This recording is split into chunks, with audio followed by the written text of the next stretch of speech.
Hi, my name is Rose. I wanted to talk a little bit about some useful information that can be helpful for people who are on a path toward empowerment. And empowerment is something I like to emphasize a lot in my work as a therapist. So I've been reading this book that's called Attached.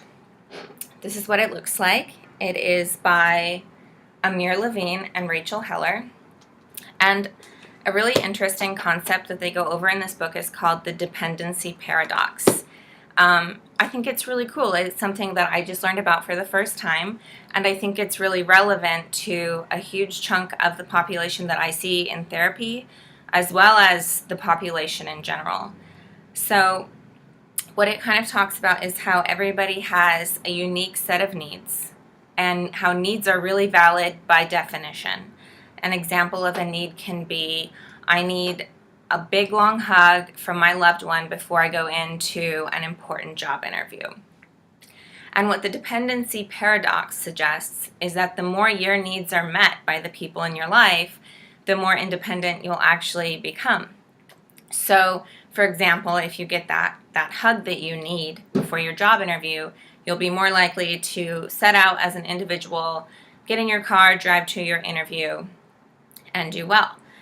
So what I think happens for a lot of people is that they find themselves in a scenario where they're asking for what they need and they're met with resistance. And when I think about that, I think about this meme that I actually saw on my Facebook newsfeed a few days ago, which said, every day the world will drag you by the hand, yelling, this is important and this is important, and you need to worry about this and this and this. And each day it's up to you to yank your hand back and put it on your heart and say, no, this is what's important. And what that meme meant to me is that at the end of the day, it's really up to you to be able to identify your needs and to protect them.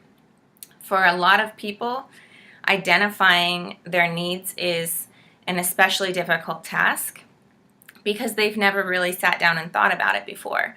And then once they have identified their needs, being able to protect them from people who may not respect them is also a difficult task.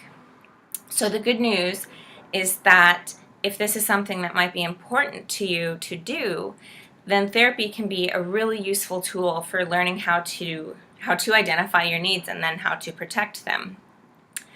So hopefully you found this video helpful. If you'd like to learn more, please feel free to explore my website. It's at www.roselabato.com. And if you think therapy may be a good fit for you, please don't hesitate to give me a call to schedule a free consultation. Thank you for listening.